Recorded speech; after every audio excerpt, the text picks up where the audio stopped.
to tell a story about kind of a background, little known story from the Ramayana of Valmiki. But before we do that, I'd like to offer my obeisances and prayers at the feet of my spiritual masters. Nama Om Vishnu Padaya Krishna Prastaya Bhutale Shrimate Siddheswarupananda Paramahamsa Iti Namine Namo Bhaktivedanta Swami Namine Gaura Kaurana Swarupaya Radha Krishna Prastayate Vanchakalpa Trubhyas Evacha Patitanam Pavanevyo Vaishnava Shri Krishna Chaitanya Prabhu Nityananda Shri Advaita Gadadhar Shiva Sari Gaur Bhaktivinoda Hare Krishna Krishna Krishna Hare Hare Hare Ram Hare. When you join the Zoom, make sure your microphone is already muted. You have the choice there: join with microphone or join with microphone muted. So try to join with microphone muted if you can, and if you didn't, then mute it immediately, please. Now, Indrajit was the nephew of the great warrior, the giant warrior Kumbhakarna, who's one of the more famous demons in the Ram story, the battle on Lanka. And Ravan, of course, had 10 heads and 10 arms, and he was quite the inimitable and fearsome character. But Indrajit is often thought of by devotees as being the greatest warrior of all in the Ramayana. He was called Ati Maharishi, Ati Maharaja. In any case, what it means is that he could actually take on, Ati Maharati. He could take on 12 Maharatis like Bhishma and great warriors and defeat them all. He was amazing even from birth. When he was born, he was the daughter of Mayasura, and he was named Meganda, which means thunder, because instead of sounding like a baby when he was born, he sounded like thunder. So he was pretty amazing right from the womb. At a very young age, Meganda became the possessor of the Triastra, the 3 supreme celestial weapons. That included the Brahmastra, the Patupatashastra, and the Vaishnavastra, also called the Narayanastra. And he grew up under the guidance of the military guru of the Daityas, or the demons. In the battle between the Devas and Asuras, the demons and the demigods, Indra captured Ravan and was threatening to, he bound him up and tied him up. And then Indrajit came and turned the tables on Indra, tying him up and mounting him onto his celestial chariot. He defeated Indra in that battle. And that is why he was named Indrajit, which means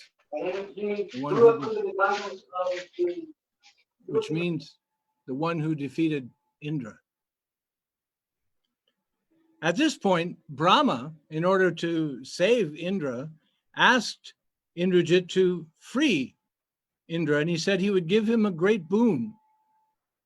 Well, Maganda said, okay, and he wanted as a boon, he wanted to be immortal, kind of sounding like Hiranyakashipu. He wanted to be immortal.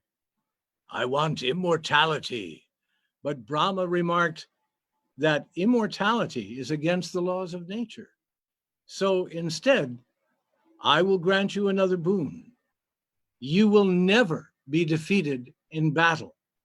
As long as you complete your sacrifice or your worship to your native deity, Nikumbala, you will never be able to be defeated.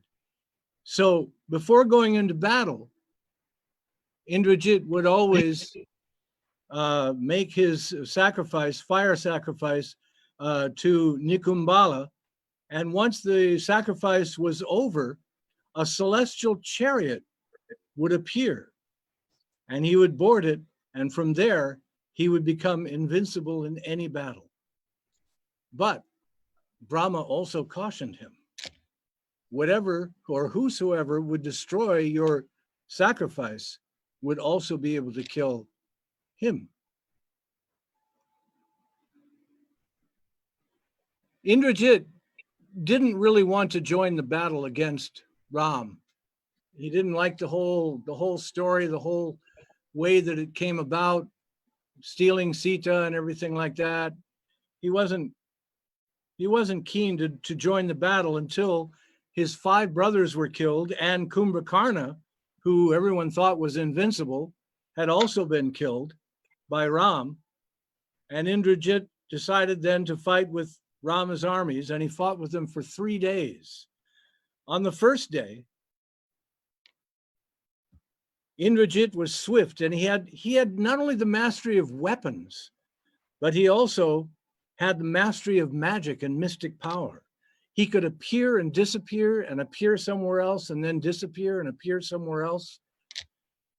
And he was swift, and he wiped out the armies of Sugriva, calling on Lord Ramachandra to come out, you cowards of your hiding.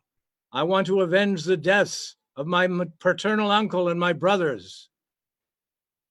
When Ram and Lakshman appeared before him, they fought fiercely, and he was able to bind up the brothers using his most nefarious weapon called the Nagapasha. This is called the trap of 1,000,000 snakes. These 1,000,000 snakes bound up Ram and Lakshman and held them down. They both fell to the ground, surrounded and bound up by these 1,000,000 snakes. And they were rescued by Garuda, because Hanuman, seeing what happened, approached Garuda and said, hey, we got a problem over here. Can you help out? I mean, this is kind of like your thing, snakes, right? So Garuda came and ate up most of the snakes, and the rest escaped. And and so therefore Ram and Lakshman escaped. Seeing this, Indrajit decided to demoralize the whole army. By using his mystic power, he created an illusion of Sita Devi. And then he killed the illusion in front of the entire Varana army, demoralizing them and actually causing Ram to lose consciousness. When Indrajit learned that both the brothers had recovered and were rescued by Garuda, it simply stirred his anger even more, and he vowed to kill at least one of the brothers on the second day. When the battle started, he used all his force to create havoc on the armies of Sugriva. At this, the armies of Sugriva were all monkeys. They were a monkey army, Sugriva being the king of the monkeys. At this, Lakshman appeared before him and fought a fierce battle with him. When Indrajit realized that Lakshman could not be won over, he started using his supreme magical powers, darting across the clouds and the skies like bolts of lightning. He combined his skills of sorcery and deceptive warfare, repeatedly vanishing and reappearing, and finally, in an act of kind of a nefarious deception, he appeared behind Lakshman's back to catch him off guard. And then he used his fiercest weapon, the Shakti. Being impaled in the back with the weapon, Lakshman fell unconscious and was said he would die before the following sunrise. However, Hanuman, the wonderful devotee and disciple of Ram, was told by, they first captured Ravana's physician, and he reluctantly told them that they needed this particular plant, the Sanjivani, which was only available in one of the foothills of the Himalayas. And that was the only thing that could revive Lakshman. So Hanuman leaped from Lanka to the Himalayas, and he found the mountain, but he couldn't remember what the magical herb looked like. And he had to get back before sunrise. So he decided to take the whole mountain. He just picked up the whole mountain and became, he had the power to become very, very large or very, very small. So he became very, very large, and again, leaped from the Himalayas all the way to Lanka, where the doctor then picked out the right plant and used it to revive Lakshman.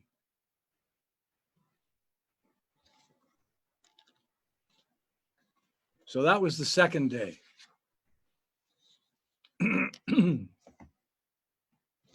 When Indrajit found out that Lakshman had been saved by Hanuman, he decided that he would go to his native deity's secret temple and perform the sacrifice that would make him invincible. Vibhishan, however, Ravana's brother, and also someone who did not like what Ravan was doing with this fighting, decided that he left to join Rama. And when he learned of Indrajit's plans through his spies, he alerted Rama, and Lakshman and Vibhishan took the opportunity to face Indrajit in the Yagnagar, or the place of the sacrifice. And the interesting thing is that in this place of sacrifice, Indrajit was not allowed to have any weapons. So he fought with Lakshman and Vibhishan, and he decided that since he had no weapons, he would use the utensils that he used in the sacrifice, like the ladle and various things that are used, the ghee lamps and the conch and whatever, the fan and so forth. He became enraged, and upon seeing his sacrifice destroyed by the armies of Lakshman, he stormed out of the temple cave, and he fought Lakshman with the utensils of the sacrifice. Seeing his uncle Vibhishan at Lakshman's side just made him even more furious. He vowed to kill Vibhishan along with Lakshman once and for all. And so, summoning all of his power, he let loose the Yamastra, which he had been conserving for punishing Vibhishan's treason, what he perceived as his treason. And at this point, Lakshman protected Vibhishan, countering the Yamastra, knowing how to counter it. I know. I saw her walking on down the line. Yeah. Thank you. I don't know what that was. But anyway, he countered the Yamastra, And then a fierce battle ensued, and Indrajit finally resorted to using all three of his supreme weapons, the Brahmastra, the Pasupatastra, and the Vaishnavastra, or the Narayanastra, Okay. on Lakshman. All three weapons. But to Indrajit's great shock and dismay, these three amazingly ultimate weapons, like they were like atomic bombs, refused to even touch Lakshman. In fact, the Narayanastra, or called the Vaishnavastra, ended up circumambulating Lakshman 3 times before disappearing. Because, of course, he recognized that Lakshman was the incarnation of Sesha. And this realization also now dawned on Indrajit that Lakshman was no ordinary human being. And he and his father had thought that, but Indrajit then vanished briefly from the battlefield, returning to Ravana at the royal palace. And he reported on these developments, proposing that his father make peace with Rama. But Ravana was blinded with pride and was unrelenting and annoyed.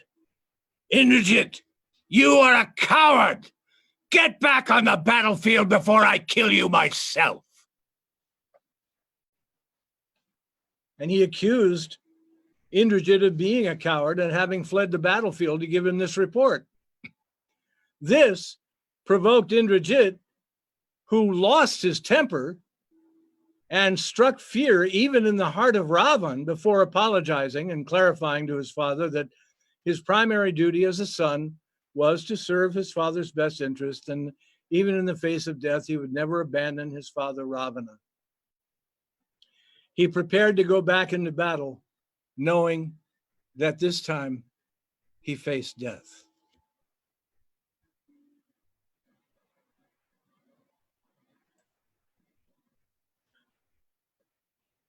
But he decided that he'd rather die at the hands of Lord Ram than to die at the hands of his father. Indrajit said his last goodbyes to his parents and his wives, and he returned to the battlefield, and he fought Lakshman with all of his skill at both warfare and sorcery. Lakshman, however, was unstoppable because the celestial astras of Indrajit refused to harm the incarnation of Vishnu, and because, of course, they had disrupted his sacrifice, his yajna, which made him invincible. Now he was no longer invincible, and so when he attacked Indrajit, when Indrajit attacked Lakshman, Lakshman was actually able to cut off his head. Now, he interestingly enough, and kind of like ironically, he cut off his head using an astra called the Indrastra. That's Indra's weapon. Indra being the person that Indrajit had defeated in the first place, that gave him his name. And so that is the story of Indrajit. And one of the reasons why I wanted to relate this story to you this evening is because the last time we talked regarding Rama's appearance day a couple of weeks ago, I got a lot of questions. Who was Indrajit? How did Indrajit die? There seemed to be a lot of interest in a little more knowledge of both Indrajit and the Ramayana in general. So that's why I wanted to relate this story to you. Indrajit is not, as I said, Kumrakarna and Ravana are the ones that everybody talks about regarding the drama of the Ramayana. But Indrajit is considered by some to be the greatest warrior in all the Vedic literature. And of Of course, he doesn't hold the key. He can't defeat Krishna, God himself, or Vishnu. But nonetheless, um, he was a fantastic warrior, did some amazing things. And Rama eventually was able to slay Ravan, and thus he was able to rescue Sita, and by doing so, returned across the bridge to the mainland of India, and it took a number of days to travel north to get back to his home city. Unfortunately, his father had already passed away from having a broken heart, having Ram banished to the forest, and all this drama taking place. But anyway, that's the story of Indrajit and his life and his death at the hands of Lakshman, the incarnation of Sesha. So, do we have any questions?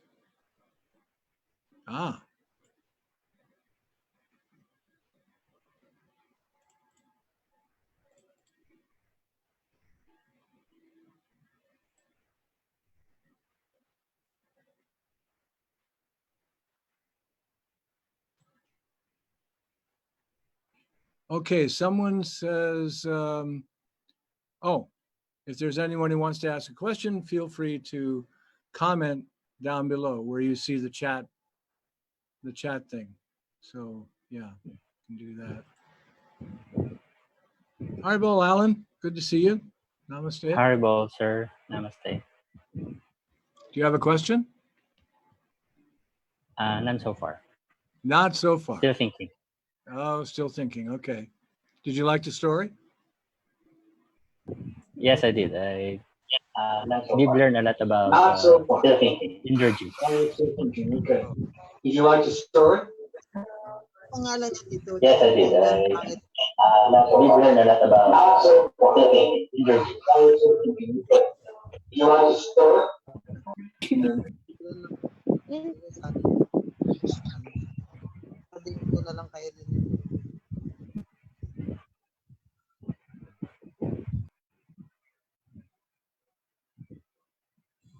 Okay, we're waiting for questions.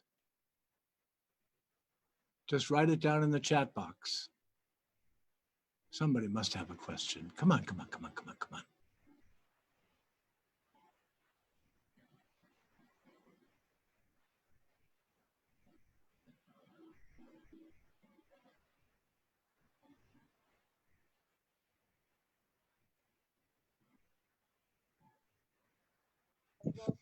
Arbol.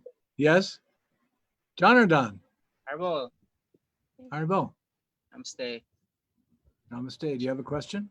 Yeah, I just wanted to ask something. What would be the relationship of the disciple and spiritual master and the grandfather spiritual master when they all go back to the spiritual world and they all meet? Well, that's an interesting question. The thing is that each one of us has our own individual relationship with Krishna. Acharya Das gave a very interesting talk that's online right now on Facebook about our different relationships with Krishna. And as far as, our spiritual master will always be our spiritual master. In other words, our relationship with him is always one of master and servant. And, so it's not like if you're like,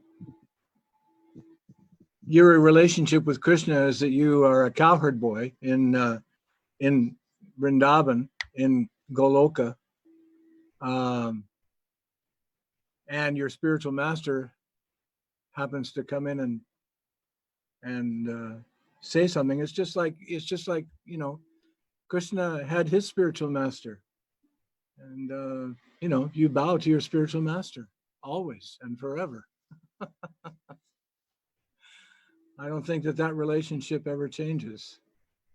He's your friend, he's your master, and you are eternally.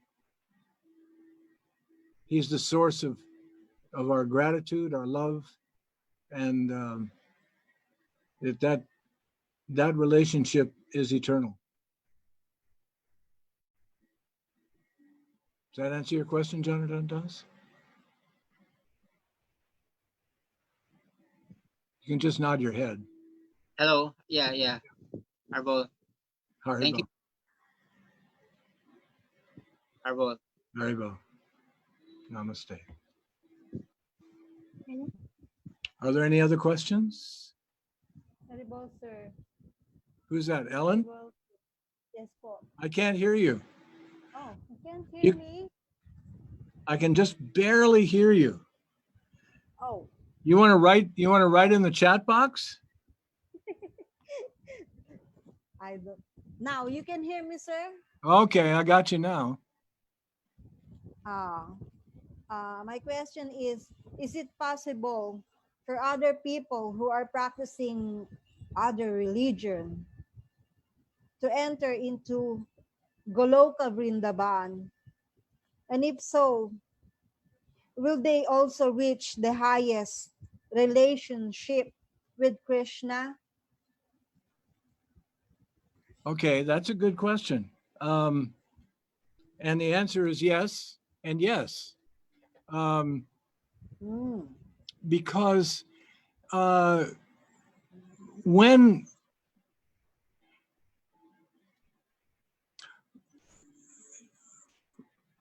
because of the fact that a Christian's relationship may be with Lord Jesus, he's like their spiritual master, and they go to that place. You go to where you worship, but ultimately, one wants to return to Goloka Vrindavan. Ultimately, that's where we want to go. One religion may take you to the source of, looking at God one way. You see one part of God. Another religion, you see a different face of God.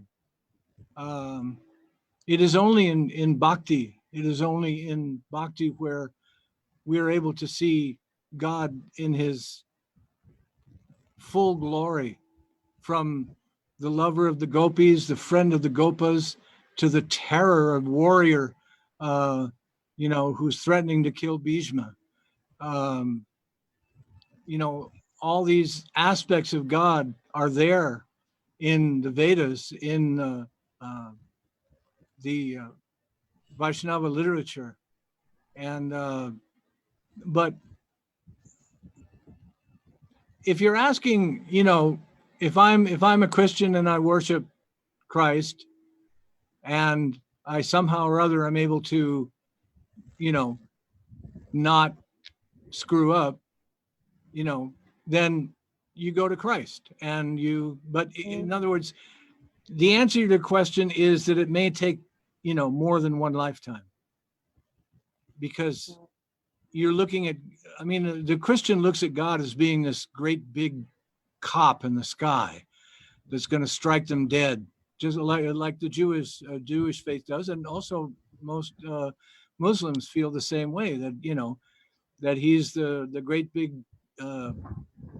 general, the great big weapon in the sky that's going to strike all the bad people, and send them all straight to hell.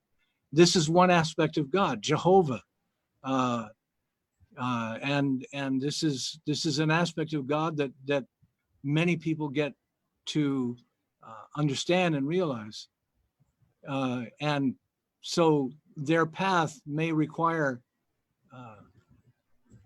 another few lifetimes, but they'll get there. Does that make sense? Opo. Yes. Thank you po. Haribo. Thank you. Okay, I see there's a question in the chat box here. Let me Let me grab that. From Dave. Hang on a second. Namaste, everybody. Please, can I ask, I think I heard that when we chant Rama within the Maha Mantra, it is not referring to Lord Rama. Is that correct? And can you explain a little bit more? Okay, I explained this a couple of weeks ago when we were talking about Lord Ramachandra and his appearance and the story of the Ramayana. This is a common misconception, and I think that it's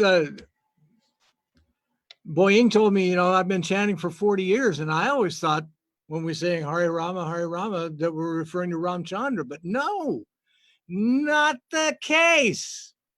That's not who we're referring to. We're referring to Krishna. Hindi, rini-direct nila sa FB kasi. Thank you, Leong family. When we say Hare Rama, Rama Rama, Hare Hare, we're referring to the aspect of Krishna as the all-attractive Supreme Personality, not the incarnation of Vishnu, but the Supreme Original Personality of Godhead Himself. Just like when we say Gopala Govinda Rama, we're talking about Krishna.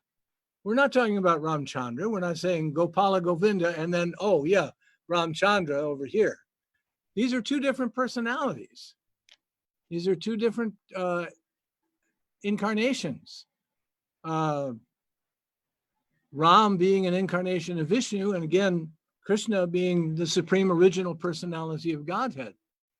So I'll get to Ananda Dasi's question here in a minute.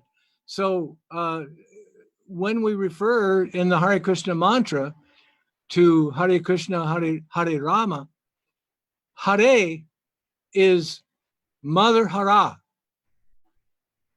That is Radharani. And we are saying, my dear Radharani, please engage me in Krishna's service. Hare Krishna, engage me in Krishna's service. Hare Rama, engage me in the service of the Supreme Attractive Original Personality of Godhead. These both refer to Krishna. Hare refers to Radharani. Krishna and Rama refer to Krishna, Govinda, Gopala, the original personality of Godhead. Okay, Dave, does that help? Namaste. Yes, thank you very much. Haribo, namaste.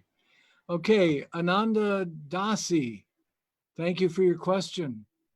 Indrajit is one of the sons of Ravana. Kumbhakarna, you might remember if you know the Ramayana, was a giant warrior. Like he was like as big as a 3 or 4 story building. I mean, he was like Godzilla. And he's the most famous warrior in the battle between Rama and Ravana. But that was Ravana's brother. And his story is very interesting as well. Maybe I'll have a chance to tell that. But I mean, he was so, gosh, you talk about an elephant in a china shop. I mean, he was just like, he didn't know, when they finally cast a spell on him because he ruined everything. He just, every time he walked around, he destroyed forests, he destroyed mountains. He was just a complete, nobody could control him. So finally they were able to put a spell on him and put him to sleep in a cave. When all this came about with this battle with Ravana woke him up. And I mean, he was so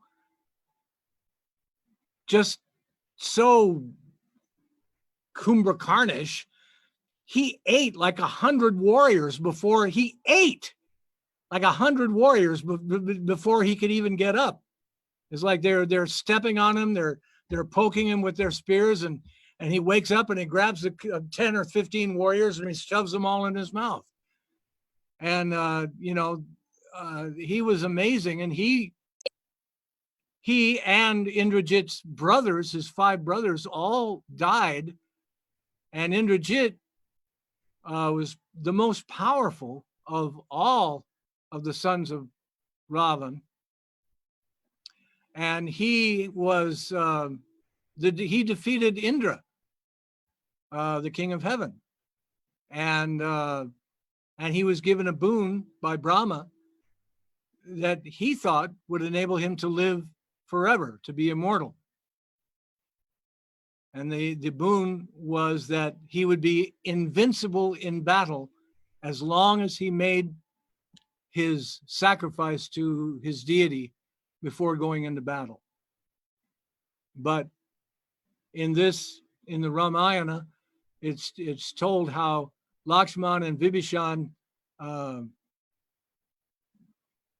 came and completely destroyed his sacrifice, and therefore he wasn't able to complete the sacrifice. And even though he fought very, very hard, eventually he was beheaded by the Indrastra, interestingly enough, the weapon of Indra.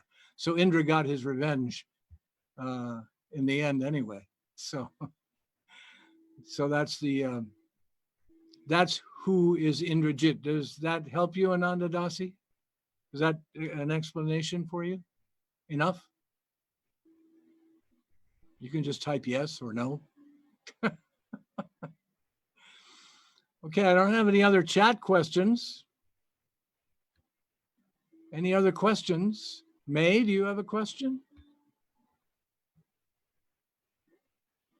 Oh, you have to unmute your microphone, May. Hello, Haribol po. Haribo. Do you have a question? Haribol. No. No question? I tell you guys, you guys have to, think about a question before you come to these things.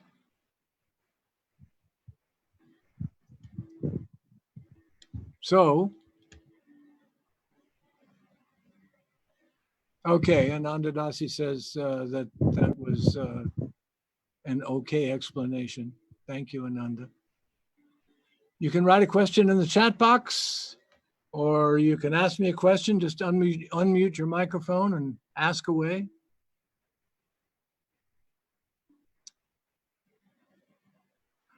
William Sanchez, Namaste. During the pastimes of Lord Ramachandra, did he, like Lord Krishna, have a spiritual body, non-material?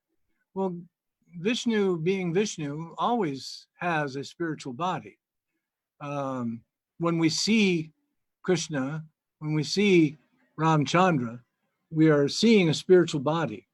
It is, even though Ramachandra ruled for more than 100 years after the battle, he never got any older. I mean, he never looked any older. Just like Krishna, he gets to the point where he's like 18 years old, and that's it.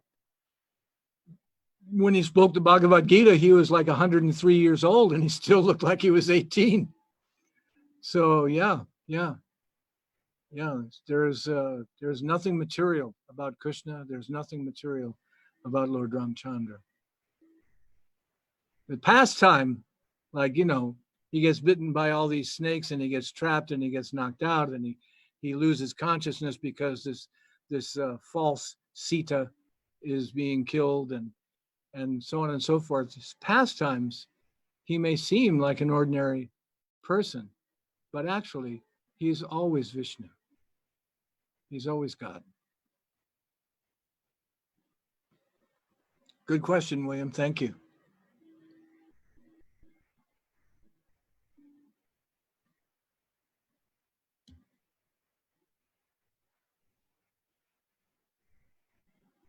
Well, come on, we have 23 people here. Daryl Robertson, you must have a question. Hey, mate, come on. Send me a question, mate. Ambit says, my respects, Lord Rama's reign was ideal, peaceful, bountiful, auspicious, and so forth. How would you connect this with the pandemic we are now experiencing? Well, it's very interesting. You should ask that. The pandemic that we are now experiencing is the Earth's, Mother Earth's vaccine trying to get rid of the goddamn humans that are fucking her up. I mean, we are totally destroying Mother Earth. And just like when a virus comes to destroy our body, what happens? Our body makes antibodies, right? We make antibodies to destroy the germs, the bacteria, the virus, whatever it is that is causing our weakness and sickness. That's what's happening here.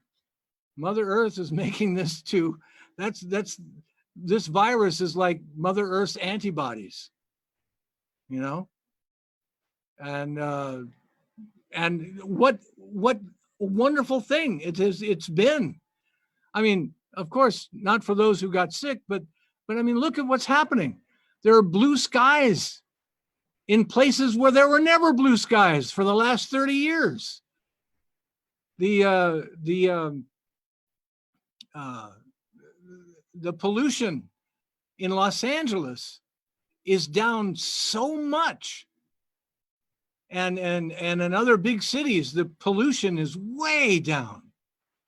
And I understand that even the ozone layer in the South Pole is being, replenished.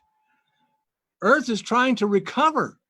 Mother Earth is trying to recover from the human virus, human 19 or human 2020. This is a godsend. This virus that everybody's so afraid of is a godsend. It's giving Mother Earth an opportunity, a chance to hopefully, recover, because we're not mining coal, we're not cutting timber, we're not out in our cars polluting the air, we're not, all of these things. And just this little amount of time that we stopped, that coronavirus has made us stop, has given the earth so much ability to recover. It's amazing. I was thinking that it'd be really cool if somebody said, if the whole world, United Nations, could get together and say, okay, 1 day a week, or 3 days a month, or actually it'd be better if it was like a whole weekend, like 2 days a week, everything stops. You stay at home, you don't go anywhere, you don't work, nothing happens. And so those 2 days, the earth gets 2 days a week to recover, and we get another 5 days a week to screw everything up. So does Ambet, does that make sense? Of course, look at the current situation. When Ram was king, yes, peace reigned, justice, freedom for, because people knew what was right and they did what was right. And there was peace and auspiciousness, and he was the ideal king. And so, but we look now, and what is our ideal king? He's a guy that sits on a non-throne and tells everybody that he's the absolute ruler, even though he isn't. So we're, it's like, it's really Kali Yuga. Anyway, I hope that helped. Maku says, Namaste. Is it still okay to worship Lord Rama today? Of course. We are Vaishnavas. That means worshipers of Vishnu. We worship all of the incarnations of Vishnu. Okay, that's the short answer. Hang on, William Sanchez. Thank you, Daryl. William Sanchez has another question. How was he treated by his people? Did they treat him as God during his time? You're talking about Rama, William? Are you talking about Rama? Was he treated as God? Was he understood to be God?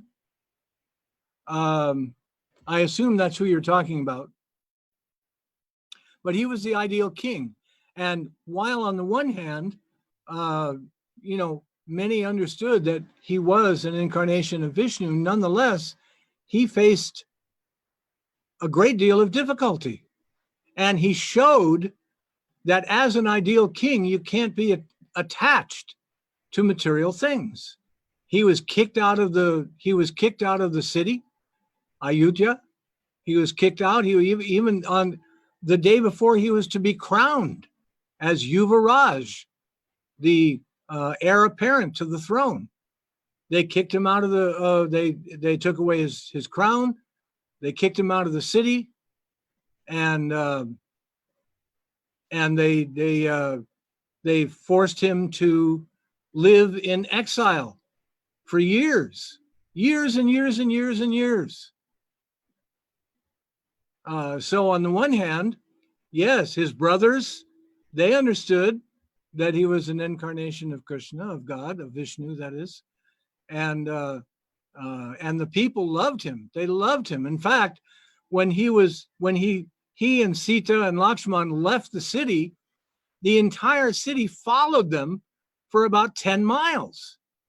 The entire city just emptied out, and they followed Sita, Ram, and Lakshman for about 10 miles or more out of the city, until finally Lakshman had to tell everybody to turn back, because that wasn't the deal. He was supposed to live as a mendicant in the forest, and they can't do that if everybody in the city is going to be, all around him all the time, seeing to his every need. I hope that answers your question, William. If not, just let me know. Daryl, namaste, soul. Namaste, sir. Haribol. Haribol. Is the relationship of Sita to Ram the same as Radha and Krishna? She is her eternal loving consort in the mood of loving servant. Sorry, I don't know much about the Ramayana. Okay, well, there's a couple of good translations of it that are available. I think there's, what is it, Stephen? There's a devotee of Bhaktivedanta Swami. His name escapes me at the moment, but he wrote one very nice translation of the Ramayana. And you can pick it up. You can download it as something you can read. But no, the answer is no. The relationship of Sita to Ram is the same as Lakshmi to Narayan, which is more formal. It's more like the relationship of the queens in Dwarka to Krishna. But even that is more intimate in a way than the relationship of Sita and Ram. The relationship of Radha Krishna is the most intimate, the most amazing, the most just mind-blowing relationship you can imagine. I mean, if you can imagine just, just without borders, just no concept of anything except her, except him. That's it. And that's not to say that Sita and Ram didn't have a wonderful, loving relationship, which they did, but it was just a little bit more formal, as Lakshmi and Narayan. Narayan is, we respect and we offer our obeisances to Lord Narayan. He's also Vishnu, but we worship Krishna because the intimacy is so much more intimate for lack of a better word. Okay, does that answer your question, Daryl? Yes, thank you. Thank you, Siddheshvar. Namaste. Jai Radha Krishna. Haribol. Namaste. Thank Where you. are you? Are you still in the Philippines, or did you get back to? No, I'm back. Yeah, I'm back in England now. Yeah, I've been back nearly almost 2 weeks, actually. Managed to get a sweeper flight back. I was quite fortunate to. What time is it yeah. there? Must be really late. Or It's 2:20 in the afternoon. Oh, that's not too bad. Oh, okay. Yeah, 7 hours behind you guys. So. Okay. Well, thank you for joining us. Thank you. Thank you very much. Haribol. Namaste. Cool. So I know that Boying was hoping that I was going to do a whole bunch of voices and give all the different characters a different voice, but unfortunately the pieces that I read were not were not written for that. They weren't written with different quotes and everything. They were written more narrative. So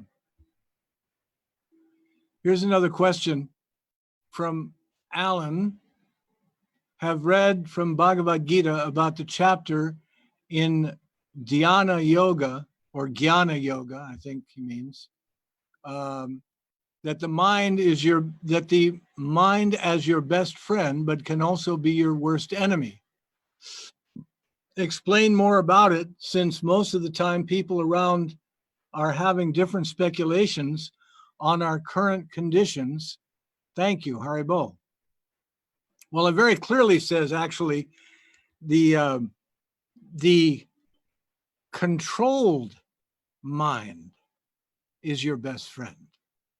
The mind who you can fix on the lotus feet of Krishna.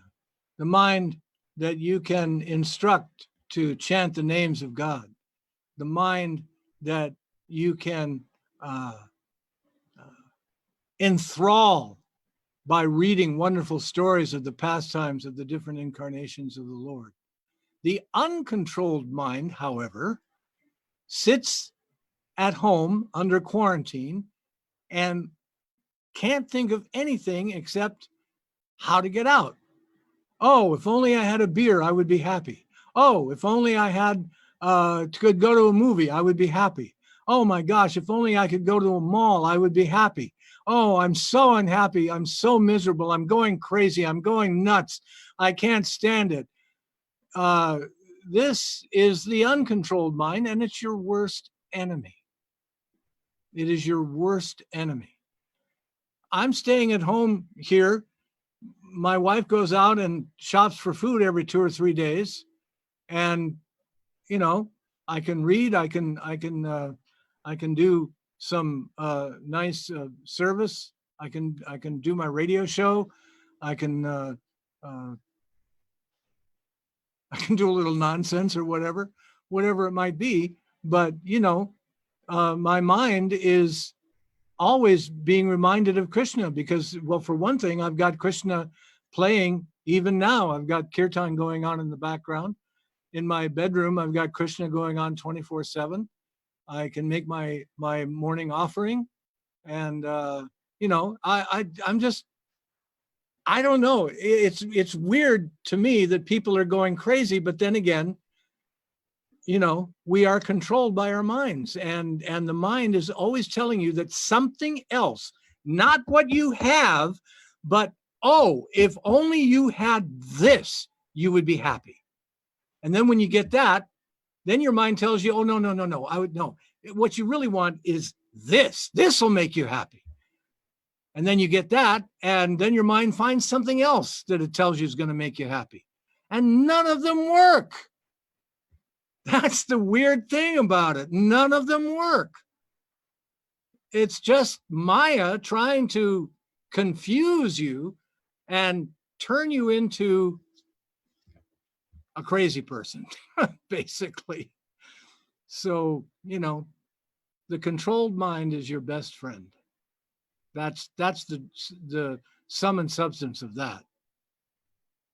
Alan, I hope that answers your question. Yes, sir. Thank you very much. Haribol. Thank you very much. Haribol, good question. we're always, you know, I mean, you read about people's lives and you see that they just go from one thing to another, to another, to another, the most successful people. And, you know, their lives are so meaningless. They just go from one thing that they think is going to make them happy to it. They get a big car, that'll make me happy. Oh, to get a big house, oh, that'll make me happy.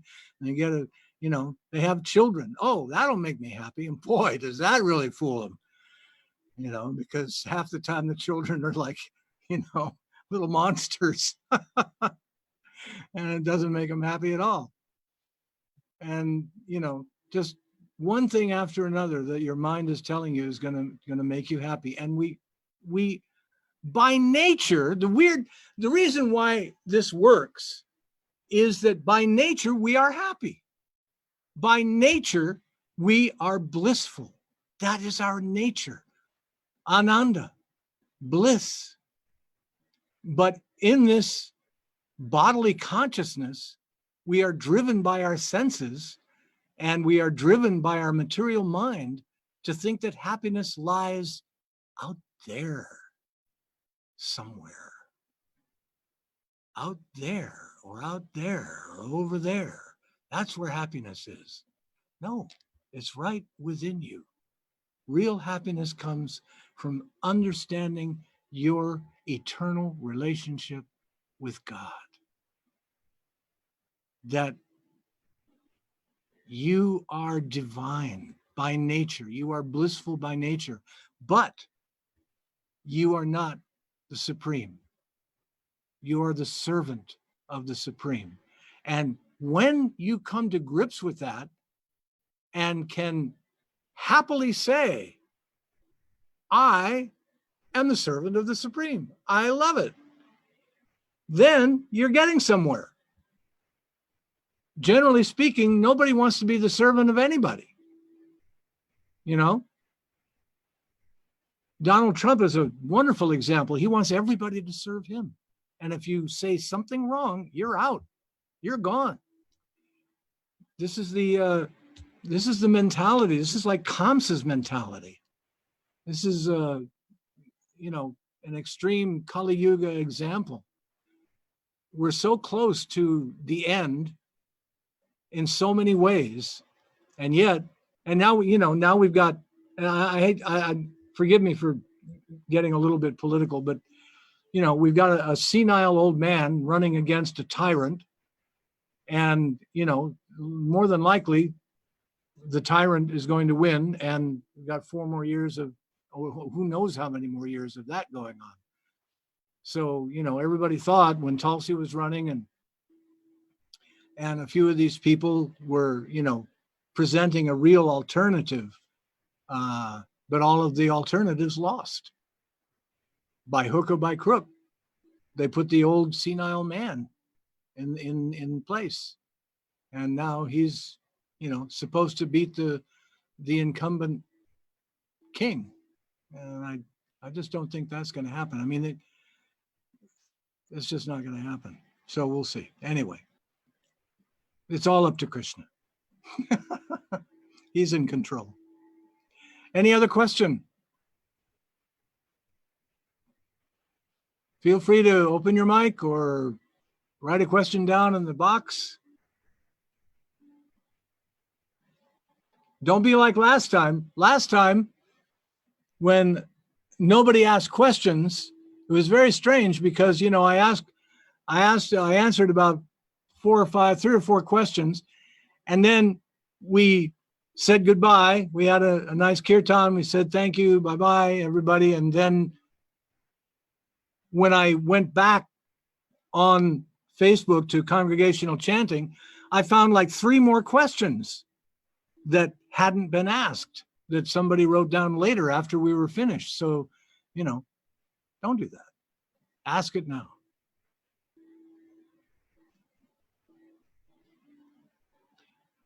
Okay, if there are no more questions, then Chaitanya Das, maybe you can lead us in a kirtan.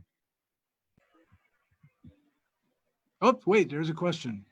How, oh, okay, how can one transcend the mode of material nature? How do you transcend the modes of material nature?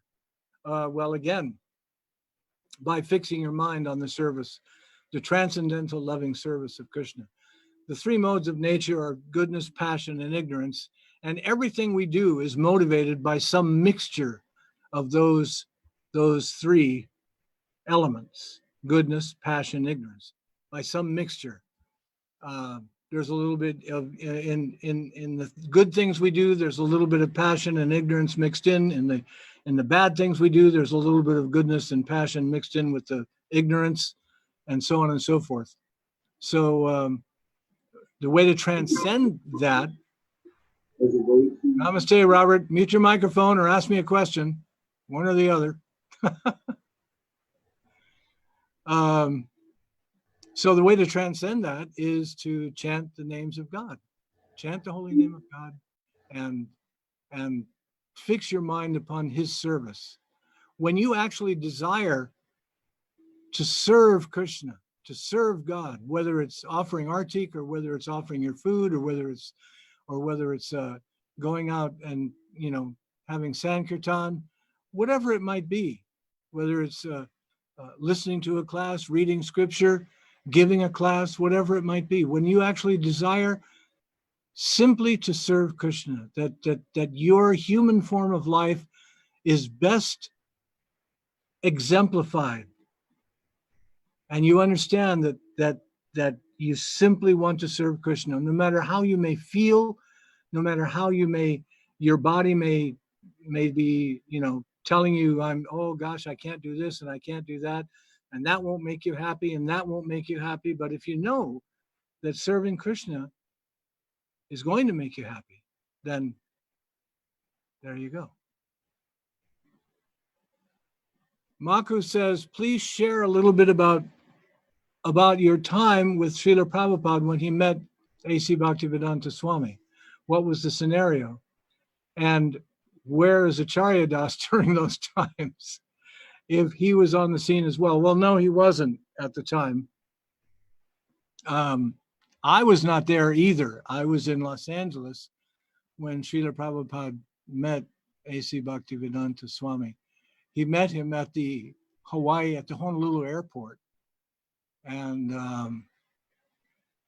it's very, very amazing story. Govindadasi wrote it all down. She wrote a wonderful description of what happened. But they had rented or somehow procured a room in the airport area. This is before security checks and all that stuff. They had rented a room when Srila Bhaktivedanta Swami came in from, I think I'm not sure whether he came in from San Francisco or LA. I'm not sure where he was coming from. But when he landed in Honolulu, they had procured a room at the airport for everybody to come and offer garlands and prayers to him right there. They wanted to do it as quickly as soon as possible. And rather, they didn't want to, get him in a car and take him all the way to the temple and da. They wanted to do it as quickly as possible. So they built a kind of a makeshift Vyasasan out of a few wooden boxes or whatever, and Srila Bhaktivedanta Swami sat there and accepted everybody's garlands and worship and everything. And then I think Bhaktivedanta Swami said, where is Siddha Swarup? Where is he? And he had already initiated him by mail, so his name was already Siddha Swarup. And so Srila Prabhupada came and offered a garland, offered his obeisances, and Srila Bhaktivedanta Swami put his hand on Prabhupada's head and said, if you would like, I can initiate you, and then you can initiate your your disciples. And so, I mean, I don't know anybody else that, I don't think there's ever been anybody else that Bhaktivedanta Swami told that, you know, you can have your own disciples. But Srila Prabhupada said, no, I'm offering everything to you, everything, my life, my disciples, my property, my money, everything. And Prabhupada, Bhaktivedanta Swami was very pleased, very pleased. What a wonderful example. There are other stories as well. If you look up Govinda Dasi, there are two very nice stories that she has in there specifically about Srila Bhaktivedanta Swami and Siddheshvar. And she's very, very respectful of Siddheshvar. So, you know, you might want to do that. Nara says, oh, by the way, the answer, Acharya Das was still in Australia. It wasn't until Siddheshvar went to India that Acharya Das met him. And those are wonderful stories in themselves. I mean, just mind-blowing, wonderful stories. But we'll get to that another time. Anyway, Nara says, Haribol Namaste. I would like to ask, what would be the karmic effect if someone has heard chanting but has no idea about Lord Krishna? How will that affect his next life? Very good question. A very good question. It is often said that the attainment of the human form of life itself is the result of many, many auspicious acts that you have either done as another form of life or have come into contact with humans, like dogs often become humans in their next life and that sort of thing. But the karmic effect, this is why the Sankirtan movement was initiated by Lord Chaitanya and followed through by A.C. Bhaktivedanta Swami and Srila Prabhupada. The karmic effect of hearing the name of God is so very strong, even if you know nothing about it. If you're hearing the chanting of the holy name of God from the lips of a pure devotee of God or his disciples, then you get what is called punya, transcendental punya, where, you know, in your next life, at least you're guaranteed that you'll be a human being. Well, unless you're really, really off the deep end in other ways. But in any case, there is some good to come of it. And it's cumulative.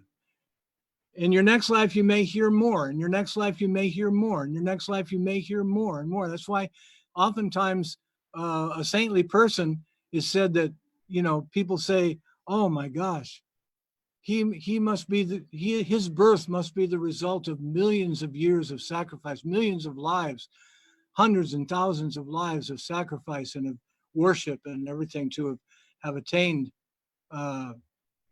you know, his purity of his devotion. This is often spoken of, but I mean, you, all of you,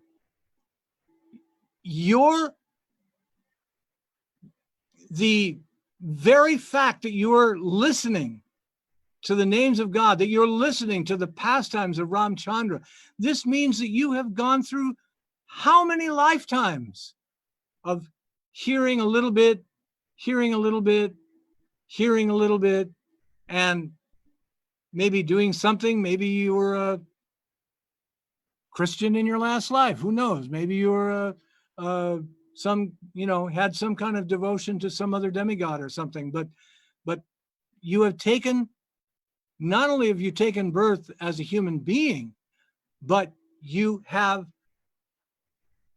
desired to find out more about who you are and what is your relationship with Krishna. Whatever religion you decide to call yourself, that's not important. The point is that you are on your way.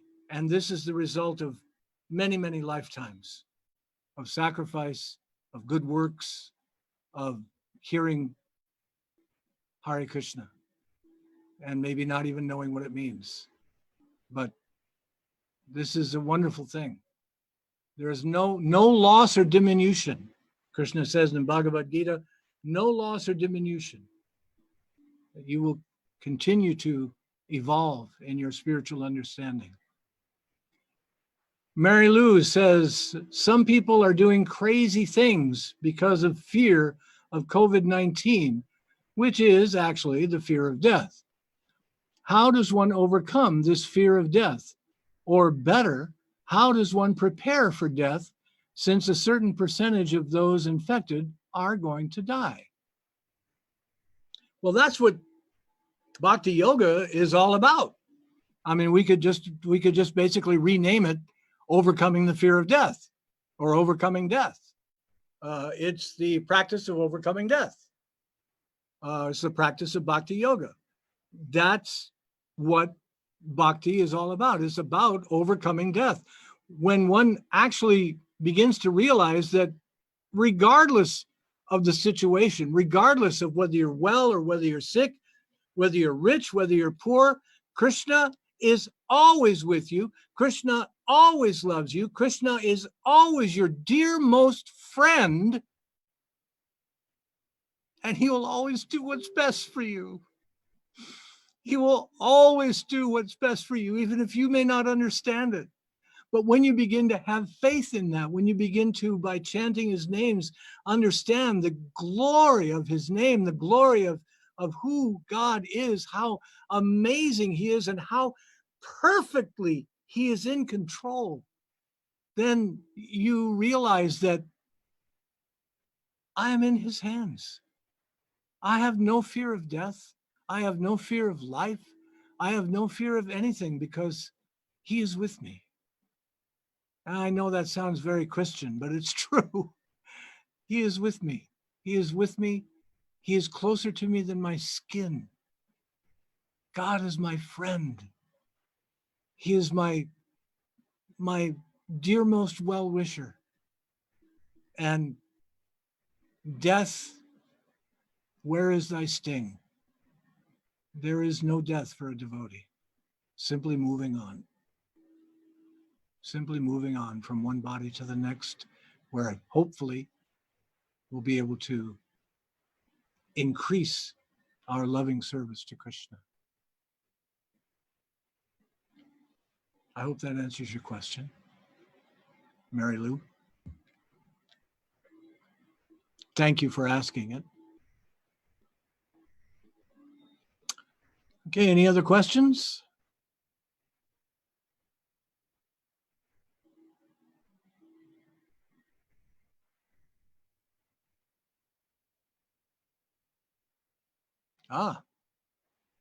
Nara. No? Okay. Okay, Boying is telling me that if there's no more questions, we'll end the program. And we'll do the kirtan on email, Facebook, on Facebook, because Zoom is not really made for, back and forth singing and chanting. So if there's no other questions, then we will say namaste, Haribol. Thank you for joining us. Thank you. Namaste. Namaste. Please stay well. Stay well, everybody. Stay at home. Stay well too, sir. You too, sir. Haribol. Haribol, Krishna. Haribol. Namaste. Haribol. Namaste. Okay, bye. Namaste, Bye. Haribol. Thank you. Namaste.